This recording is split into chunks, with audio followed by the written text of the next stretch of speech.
Hello दोस्तों, कैसे हो आप सब। उम्मीद है ठीक ही होंगे। दोस्तों, कहानी शुरू करने से पहले मैं आपको एक बात बताना चाहता हूँ। दोस्तों, इस चैनल पे बहुत ज़्यादा प्रॉब्लम्स हो रहे हैं, इसलिए हमारे सेकंड चैनल को भी सब्सक्राइब कर लीजिए। अगर प्रॉब्लम सॉल्व नहीं होता तो हम सेकंड चैनल पे वीडियो डालना शुरू कर देंगे। जैसे इस चैनल को आपने सपोर्ट किया, उसी तरह हमारे सेकंड चैनल को भी सपोर्ट कर लीजिए। इसके लिंक मैं आपको डिस्क्रिप्शन में दे दूंगा। दोस्तों, इस फिल्म की कहानी शुरू होती है एक लड़की से। इस लड़की का नाम है एना। एना वाशिंगटन में अपनी ग्रेजुएशन की पढ़ाई पूरी कर रही होती है और उसकी एक रूममेट है, इसका नाम है केट। केट को अपने कॉलेज के मैगजीन के लिए एक बड़े बिजनेसमैन का इंटरव्यू लेना चाहती है और उस बिजनेसमैन का नाम है क्रिस्टिन। दोस्तों, क्रिस्टिन एक छोटे उम्र में ही बहुत बड़ा बिजनेसमैन बन चुका था और इसी का इंटरव्यू लेना था केट को। लेकिन केट बीमार होने के कारण वो एना से कहती है कि मेरी जगह तुम जाओ और उसका इंटरव्यू ले लो। लेकिन एना कहती है मुझे ये काम नहीं आता और मैं क्या सवाल पूछूंगी उनको। केट कहती है कि मैंने बहुत सारे सवालों की लिस्ट बनाकर रखी हुई है और वो लिस्ट मैं तुम्हें दे दूंगी, बस उसे पढ़ के और उससे पूछ लेना। एना क्रिस्टिन की अपॉइंटमेंट लेके उसके ऑफिस में चली जाती है।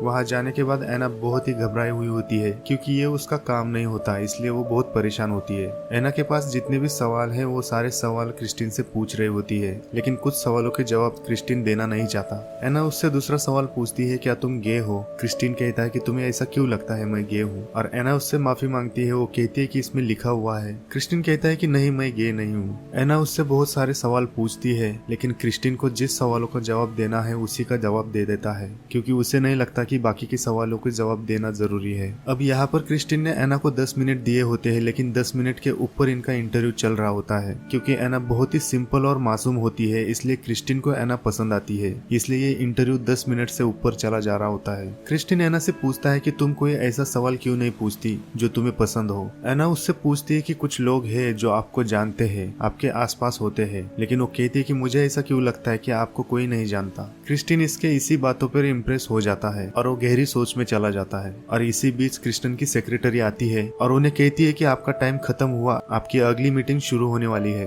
लेकिन क्रिस्टिन कहता है कि हमारी इंटरव्यू अभी भी चल रही है, इसलिए तुम अगली मीटिंग कैंसिल कर दो। अब क्रिस्टिन एना के बारे में पूछ रहा होता है। वो कहता है कि तुम ग्रेजुएशन के बाद क्या करना चाहती हो? एना कहती है कि ग्रेजुएशन के बाद मैं सिएटल में शिफ्ट होने वाली हूँ, और उसी पर क्रिस्टिन उसे एक ऑफर देता है। वो कहता है कि हमारी कंपनी में तुम्हारे लिए एक इंटर्नशिप है, क्या तुम करोगी? एना कहती है कि मुझे नहीं लगता कि मैं इस कंपनी में काम कर पाऊंगी। वहाँ पे एना इंटरव्यू खत्म करके वहाँ से निकल जा रही होती है। क्रिस्टिन उससे कहता है कि मुझे लगता है कि तुम्हारे सारे सवालों के जवाब तुम्हें मिल गए होंगे। लेकिन एना कहती है कि आपने तो 4 ही सवालों के जवाब दिए हैं। जैसे एना लिफ्ट में चली जा रही होती है, उसी समय चुपके से क्रिस्टिन उस सवालों की लिस्ट को निकाल लेता है और इसके बाद एना वहाँ से चली जाती है। जैसे एना घर पे आती है, वो केट से मिलती है और वो केट को बोली रही होती है कि उसने सिर्फ 4 सवालों के ही जवाब दिए हैं। लेकिन एना की बातें सुनने से पहले केट उसे बोल देती है कि तुमने जबरदस्त काम किया, तुमने अच्छा काम किया। वो कहती है कि अभी अभी मुझे क्रिस्टिन का मेल आया और उसने सारे सवालों के जवाब मुझे मेल किए हुए हैं। इसके बाद केट उससे पूछती है कि क्रिस्टिन तुम्हें कैसा लगा? एना उसे बताती है कि क्रिस्टिन बहुत ही सभ्य और साधारण है और वो कहती है कि उसके बात करने का तरीका बहुत ही अच्छा लगा और इसलिए एना भी उस पर इम्प्रेस हुई होती है। अगले दिन हमें दिखाया जाता है कि एना कॉलेज के बाद एक हार्डवेयर की दुकान में काम करती है और वहाँ पे अचानक से क्रिस्टिन आ जाता है। वहाँ पे क्रिस्टिन एना की मदद से टेप, रस्सी, प्लास्टिक टाई, इन सारी चीजों को खरीद लेता है। वहाँ पे एना क्रिस्टिन को थैंक्स कहती है। वो कहती है कि आपने केट के सारे सवालों के जवाब दिए, केट बहुत खुश है। एना कहती है कि आपका एक फोटो भी मिल जाता तो केट के आर्टिकल के लिए बहुत अच्छा होता। वहाँ पे क्रिस्टिन भी कहता है कि कुछ दिनों के लिए मैं इसी एरिया में हूँ, अगर तुम चाहती हो तो कल मैं तुम्हें मिलता हूँ। वो कहता है अगर तुम्हें फोटो चाहिए तो तुम मुझे कॉल करना, और उसे अपना विजिटिंग कार्ड दे देता है। अगले दिन हमें दिखाया जाता है कि केट, एना और उनका एक दोस्त फोटोग्राफर होता है। ये लोग क्रिस्टिन का फोटो सेशन कर रहे होते हैं। वहाँ पे फोटोग्राफर क्रिस्टिन से कहता है कि थोड़ी सी स्माइल देते तो फोटो के लिए अच्छा होता, लेकिन क्रिस्टिन कोई स्माइल वाइल नहीं करता, उल्टा वो गुस्सा हो जाता है। फोटोशूट के बाद क्रिस्टिन एना को लेके कॉफी पीने के लिए चला जाता है। अब यहाँ पे इन दोनों की बातें चल रही होती है, इन दोनों की दोस्ती आगे बढ़ रही होती है। वहाँ पे क्रिस्टिन एना के फैमिली के बारे में पूछता है। एना कहती है कि मेरे पिता मेरे बचपन में ही गुजर गए, लेकिन वो कहती है कि उसके सौतेले पिता ने उसे पाला पोसा और उसे बड़ा किया और वो मुझसे बहुत प्यार करते हैं। वो कहती है कि मेरी माँ की अब 4थी शादी है क्योंकि वो बहुत रोमांटिक है। क्रिस्टिन उसे पूछता है कि क्या तुम रोमांटिक हो? एना कहती है कि मुझे रोमांटिक होना चाहिए और मैं बहुत सारे रोमांटिक किताब भी पढ़ती हूँ, लेकिन वो कहती है कि मुझे पता नहीं मैं रोमांटिक हूँ या नहीं।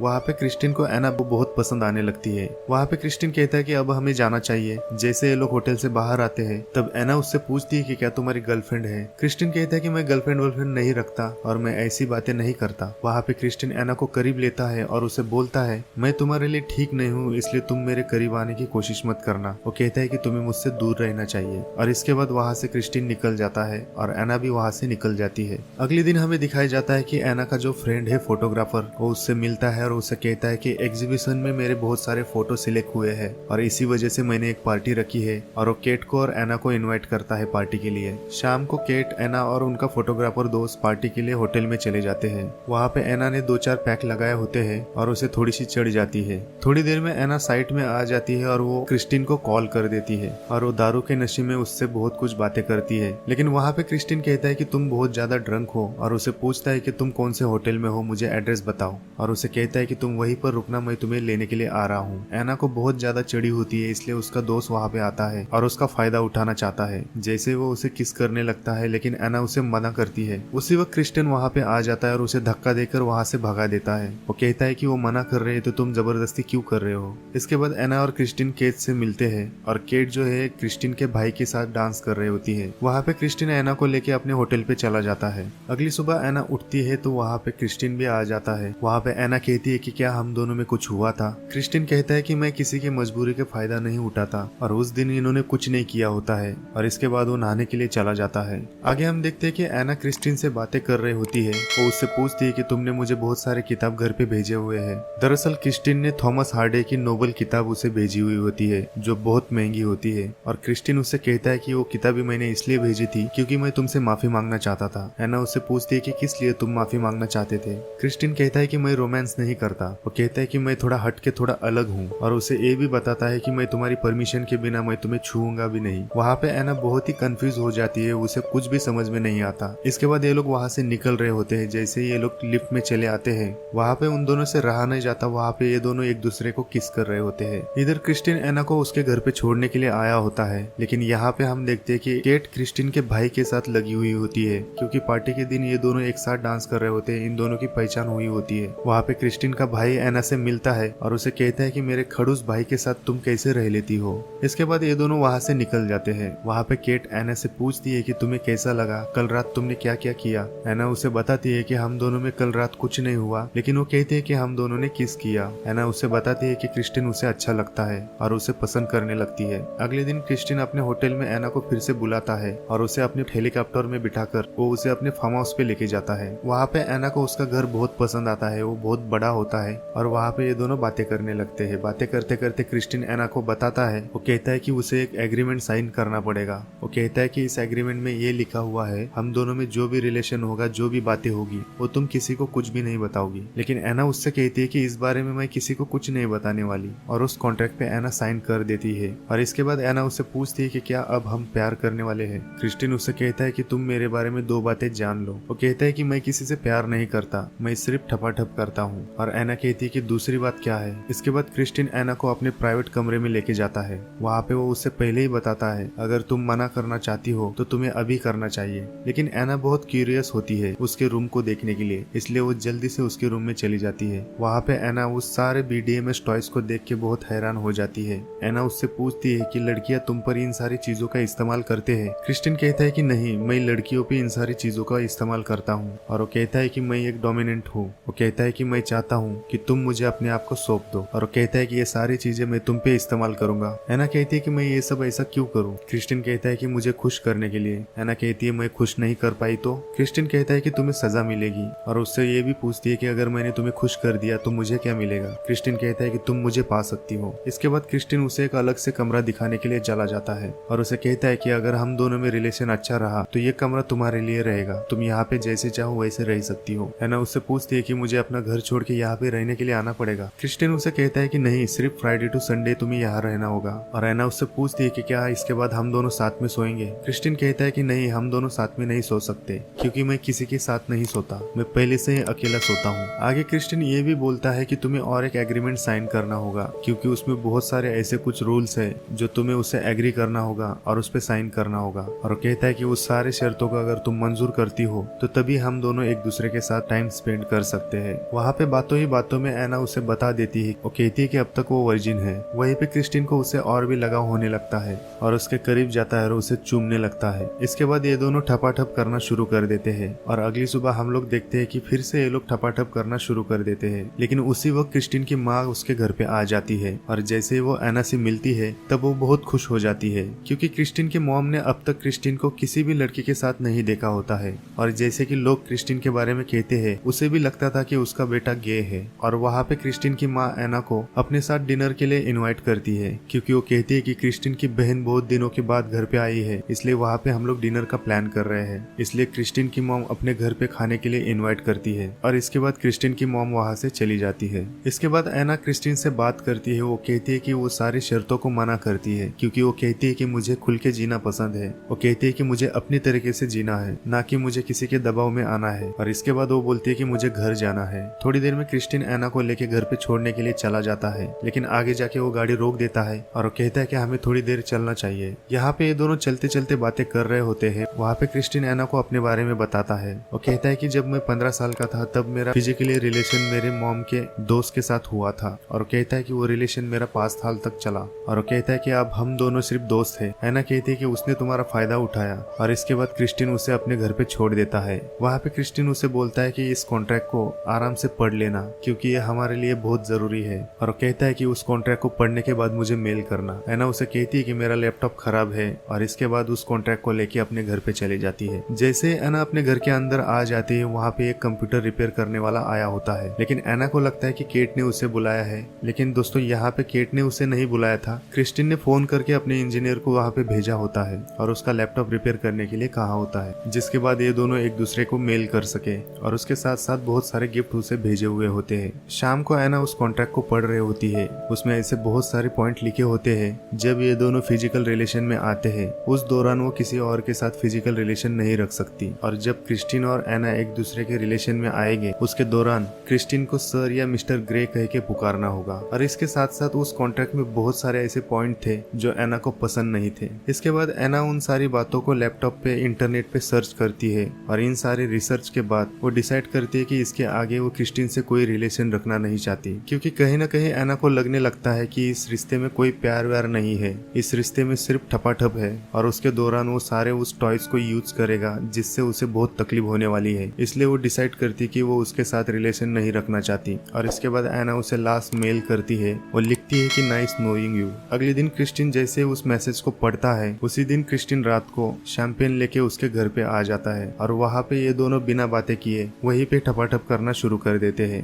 दोस्तों एना क्रिस्टिन को बहुत पसंद करने लगती है, वो उसे प्यार करने लगती है, लेकिन क्रिस्टिन के जो शर्तें हैं वो उसे पसंद नहीं होते, वो उसे मना कर देती है। और वहाँ पे एना क्रिस्टिन से बात करती है। वो कहती है कि आज रात तुम यहीं पे सो जाओ, लेकिन क्रिस्टिन कहता है कि उसने उसे पहले ही बताया था मैं किसी के साथ नहीं सोता। एना कहती है कि लास्ट टाइम तुम मेरे साथ सोए थे। इसके बाद क्रिस्टिन वहाँ से निकल जाता है। आगे हमें दिखाया जाता है कि क्रिस्टिन और एना के बीच बहुत सारी ईमेल चैटिंग होती है। एना उससे कहती है कि इस कॉन्ट्रैक्ट में बहुत सारे ऐसे पॉइंट्स है जो इन पॉइंट्स पे मैं सहमत नहीं हूँ। वो कहती है कि इन पॉइंट्स को मैं निकाल देना चाहती हूँ, और वो कहती है कि इस कॉन्ट्रैक्ट को साइन करने से पहले मैं तुम्हारे साथ एक बिजनेस मीटिंग करना चाहती हूँ। वहाँ पे हमें दिखाया जाता है कि क्रिस्टिन और एना उन कॉन्ट्रैक्ट के सारे पॉइंट्स के बारे में ये लोग बात कर रहे होते हैं। उनमें से बहुत सारे ऐसे पॉइंट्स है उसमें से हटाने के लिए कहती है, और क्रिस्टिन उसे हटा भी देता है, लेकिन तभी भी एना उस कॉन्ट्रैक्ट पे साइन नहीं करती। और थोड़ी देर में वहाँ पे उसके स्टाफ उन दोनों के लिए खाना लेकर आती है। वहाँ पे एना उसे कहती है कि मुझे लगा कि हम दोनों में ही ये मीटिंग है, क्योंकि एना को उन दोनों स्टाफ को देख के उसे शक होने लगता है। क्रिस्टिन उसे बता देता है कि मेरे स्टाफ को उतना ही पता है जितना मैं बताता हूँ। और इसके बाद इन दोनों की मीटिंग खत्म हो जाती है, और क्रिस्टिन एना को छोड़ने के लिए बाहर आ जाता है। बाहर आने के बाद एना उसे अपनी गाड़ी दिखाती है, क्योंकि उसकी गाड़ी बहुत ओल्ड वर्जन होती है। दरअसल एना उसे बताना चाहती है कि वो एक सिंपल फैमिली से है और एक सादी और सिंपल जिंदगी जी रही है। और इसके बाद वो अपने घर पे निकल जाती है। आगे हम देखते हैं एना और केट इन दोनों का ग्रेजुएशन पूरा होता है, और उस ग्रेजुएशन डे पर क्रिस्टिन चीफ गेस्ट के तौर पे इनवाइट किया होता है। वहाँ पे वो स्पीच देने लगता है। स्पीच देने के बाद एना अपने फादर से क्रिस्टिन को मिलाती है। वो उसे बताती है कि वो उसका बॉयफ्रेंड है। इसके बाद जैसे ये दोनों कॉलेज के बाहर आते हैं, वहाँ पे एना उसकी गाड़ी को ढूंढ रही होती है। वो कहती है कि मेरी गाड़ी यहीं पे थी, पता नहीं कहाँ पे है। और उसी वक्त क्रिस्टिन उसे ग्रेजुएशन पूरा होने के कारण एक नई गाड़ी गिफ्ट दे देता है। दरअसल क्रिस्टिन ने उसकी पुरानी गाड़ी बेच दी होती है, उसे नई गाड़ी गिफ्ट कर दी होती है। एना उसे मना करती है क्योंकि वो गाड़ी बहुत महंगी होती है, लेकिन क्रिस्टिन उसे मना लेता है और वो कार उसे दे देता है। कुछ दिनों बाद एना को थोड़ा अनकंफर्टेबल फील होने लगता है। एना अपने मॉम को कॉल करती है। एना के मॉम को लगता है कि उसे उसकी जरूरत है, इसलिए वो कुछ दिनों के लिए अपने घर पे बुला लेती है। अगले दिन एना और उसकी मॉम होटल में खाना खा रहे होते हैं, लेकिन वहीं पर क्रिस्टिन आ जाता है। वो वहाँ पे उसके मॉम के साथ कुछ बातें करता है और इसके बाद वो एना को लेके वहाँ से निकल जाता है। इसके बाद क्रिस्टिन उसे अपने घर पे लेके जाता है और वहाँ पे ये दोनों एक दूसरे के करीब आ जाते हैं। इसके बाद हमें दिखाया जाता है कि कॉन्ट्रैक्ट गया भाड़ में। क्रिस्टिन उसे अपने कमरे में लेके जाता है और वो सारे BDMS टॉयज उस पर यूज करने के लिए शुरू हो जाता है। लेकिन ये गेम उस तरीके का नहीं होता जिस तरीके का क्रिस्टिन चाहता है। ये थोड़ा सा हल्का फुल्का गेम होता है। इसके बाद क्रिस्टिन उसे अपने घर पे लेके जाता है क्योंकि क्रिस्टिन के मॉम ने उसे अपने घर पे डिनर के लिए इनवाइट किया होता है। अब यहाँ पे डिनर के लिए ये सब लोग यहाँ पे आए होते हैं, जैसे कि केट के साथ क्रिस्टिन का भाई, क्रिस्टिन की बहन, उसकी मॉम और डैड। यहाँ पे ये सब लोग एक दूसरे के बारे में बात कर रहे होते हैं और जब एना अपने बारे में बता रही होती है तब बातों ही बातों में केट वहाँ पे बोल देती है कि उसका जो फ्रेंड है फोटोग्राफर, उसने उसे प्रपोज किया था और एना ने उसे मना किया। और यही बात सुनकर क्रिस्टिन थोड़ा टेंशन में आ जाता है। इसके बाद क्रिस्टिन उसे लेकर बाहर चला जाता है और वहाँ पे वो उसके साथ बातें करने लगता है। वो उसे कहता है कि तुम सिर्फ मेरी हो। वहाँ पे एना भी बहुत कंफ्यूज हो जाती है। वो उससे पूछती है कि मैं तुम्हें समझ नहीं पा रही हूँ, मैं तुमसे प्यार करना चाहती हूँ, तुम्हें गले लगाना चाहती हूँ, तुम्हें अपनाना चाहती हूँ, लेकिन तुम मुझे अपने आप को छूने नहीं देते हो। ना ही तुम मेरे साथ सोते हो, ना ही तुम मेरे साथ कहीं पे घूमने के लिए आते हो। दरअसल दोस्तों, जितनी भी बार ये दोनों फिजिकल रिलेशन में आए थे उस समय क्रिस्टिन ने उसे अपने आप को छूने के लिए मना किया था। शाम को सोने के समय क्रिस्टिन एना के पास चला जाता है। उसे लगता है कि वो जाग रही है। क्रिस्टिन उसे उसके बारे में सारी बातें बता देता है। वो कहता है कि उसे जिसने जन्म दिया था उसकी माँ वो एक प्रोस्टिट्यूट थी और उसे जन्म देते ही वो मर गई और उसके बाद उसकी जो जिंदगी है वो किस तरीके से कटी वो उसके बारे में उसे बता रहा होता है। लेकिन वहाँ पे एना सोई होती है, उसकी कोई बात नहीं सुनती और उसे ये भी बताता है कि जिस फैमिली से मैंने तुम्हें मिलाया है वो मेरी सगी फैमिली नहीं है। वो कहता है कि उन्होंने मुझे अडॉप्ट किया था। अगले दिन हम लोग देखते हैं कि एना फिर से क्रिस्टिन को मिलने जाती है और वहाँ पे ये लोग फिर से ठपाठप करना शुरू कर देते हैं। लेकिन क्रिस्टिन वहाँ पे भी सेम वैसे ही बिहेव करता है, जो कि एना को उसे छूने नहीं देता। उसके हाथ बांध लेता है, उसके पैर बांध लेता है। इसके बाद एना उससे बोलती है कि तुम ऐसे क्यों कर रहे हो। वो कहती है कि तुम मुझे छूने क्यों नहीं देते और इस बारे में हमें बात करनी चाहिए। एना उसे पूछती है कि क्या मैंने उस कॉन्ट्रैक्ट पे साइन नहीं किया इसलिए तुम ऐसे बिहेव कर रहे हो। क्रिस्टिन कहता है कि भाड़ में जाए वो कॉन्ट्रैक्ट, उस कॉन्ट्रैक्ट को कोई मतलब नहीं है। वहीं पे एना उससे ये भी पूछती है अगर उस कॉन्ट्रैक्ट का कोई मतलब नहीं तो उस कॉन्ट्रैक्ट में लिखे हुए सारे पॉइंट्स उसका भी कोई मतलब नहीं। क्रिस्टिन कहता है कि ऐसा नहीं, उन सब का मतलब है। एना उससे पूछती है कि अगर मैंने उन नियमों को तोड़ा तो। क्रिस्टिन उसे बताता है कि अगर तुमने उस नियम को तोड़ा तो तुम्हें सजा मिलेगी। एना उसे फिर से पूछती है कि तुम मुझे सजा देना क्यों चाहते हो, तुम मुझे टॉर्चर करना क्यों चाहते हो। क्रिस्टिन कहता है कि मैं ऐसा ही हूँ और मुझे ये सब करना पसंद है, मुझे इन सब चीजों में मजा आता है। वो कहता है कि मैं 50 शेड्स में बिखरा पड़ा हूँ। एना कहती ठीक है, अगर तुम्हें लगता है कि मुझे टॉर्चर करने से तुम्हें मजा आता है, तुम्हें जैसे मेरे साथ प्ले करना है वैसे प्ले करो। वो कहती है कि मैं देखना चाहती हूँ कि तुम मुझे कौन सी सजा देने वाले हो। इसके बाद क्रिस्टिन उसे अपने कमरे में लेके जाता है, उसके सारे कपड़े उतारता है, उसके हाथ बांध देता है, उसके पैर बांध देता है और उसे कहता है कि मैं तुम्हें 6 बार मारूंगा और मेरे साथ साथ तुम भी उसे 6 बार गिनोगी। वहाँ पे क्रिस्टिन उसके पिछवाड़े पे जोर जोर से मारने लगता है। एना को बहुत दर्द होने लगता है, वो रोने लगती है और उसके 6 बार मारने के बाद वो अपने कपड़े पहनती है और अपने कमरे में जाने लगती है। लेकिन वहाँ पे क्रिस्टिन उसके नजदीक आना चाहता था, उसे गले लगाना चाहता था, लेकिन एना उसे अपने से दूर करती है। वो कहती है कि तुम मेरे पास नहीं आओगे। वो कहती है कि मुझे टॉर्चर करके तुम्हें बहुत मजा आया होगा और इससे तुम्हें संतुष्टि मिलती है। किसी को टॉर्चर करके, किसी को मार के तुम अपनी खुशी ढूंढते हो। वहाँ पे एना जितने भी सवाल पूछती है उन सारे सवालों के जवाब क्रिस्टियन के पास नहीं होते। उसके साथ जो साइकोलॉजी की प्रॉब्लम होती है उसके बारे में वो एना को बताने वाला होता है, लेकिन एना उसकी एक भी नहीं सुनती। वो अपने कमरे में जाके सो जाती है। वहाँ पे क्रिस्टियन उसके कमरे में जाता है और एना उसे बोलती है कि अगली बार मेरे साथ ऐसे कुछ मत करना। वो कहती है कि मैं वो नहीं हूँ जो तुम चाहते हो। क्रिस्टियन उसे बोलता है कि मेरे लिए तुम सब कुछ हो, लेकिन एना उसे बोलती है कि मुझे तुमसे प्यार हुआ है। वहाँ पे क्रिस्टियन उसे ये भी बोलता है कि तुम ऐसा नहीं कर सकते, तुम मुझसे प्यार नहीं कर सकती। वहाँ पे एना उससे कहती है कि मुझे अकेला छोड़ दो, तुम यहाँ से चले जाओ। वो रात भर सोता नहीं, वहाँ पे बैठ के सोचने लगता है। अगली सुबह एना वहाँ पर आती है और उसने दिए हुए सारे गिफ्ट उसको वापस लौटाती है। उसके साथ साथ उसकी गाड़ी की चाबी भी उसको वापस लौटाती है। वो उसे कहती है कि मुझे अपनी पुरानी गाड़ी चाहिए। क्रिस्टियन कहता है कि उस गाड़ी को बेच दिया और एना उसे कहती है तो ठीक है, मुझे उस बेचे हुए कार की पूरा पेमेंट चाहिए। क्रिस्टियन कहता है कि मैं चेक बना के तुम्हें भेज दूंगा। इसके बाद एना वहाँ से चली जा रही होती है, लेकिन क्रिस्टियन उसके पीछे पीछे आ रहा होता है। क्रिस्टियन उसे अपनाना चाहता है, उसे गले लगाना चाहता था, लेकिन एना उसे मना करती है, उसे रोक देती है और इसके बाद वो अपने घर पे चली जाती है। आगे हमें दिखाया जाता है कि अलग होने के बाद ये एक दूसरे को बहुत चाहने लगते हैं, लेकिन इन दोनों में कोई बातें नहीं होती, ना ही कोई मैसेज होता है और यहीं पे इस फिल्म की कहानी खत्म हो जाती है। दोस्तों, इस फिल्म का नाम है 50 शेड्स ऑफ ग्रे और ये फिल्म 2015 में रिलीज हुई थी और इसके IMDb पे रेटिंग है 4.5 5 आउट ऑफ 10। तो दोस्तों इस फिल्म की कहानी आपको कैसी लगी कमेंट करके जरूर बताना, और दोस्तों इस वीडियो को लाइक करके शेयर जरूर करना। तो मिलते हैं अगली फिल्म की कहानी में, तब तक के लिए अपना ख्याल रखना।